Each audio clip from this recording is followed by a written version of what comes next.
জীবনে মানসিকভাবে শক্ত হওয়াটা দরকার। আপনার ভেতরটা যতই নরম হোক না কেন, বাইরে বোঝাতে হবে আপনি একজন শক্ত মানুষ।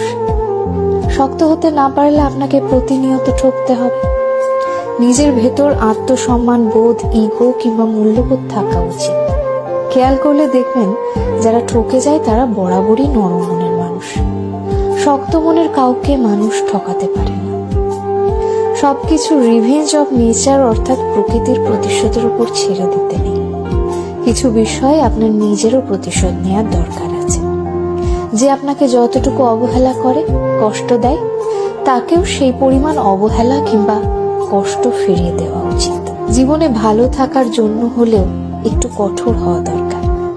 যে কোনো কিছু সহজে পেয়ে গেলে মানুষ মূল্য দিতে জানে না। মানুষ হিসেবে আপনি সহজ হতে পারেন, তবে সস্তা কিংবা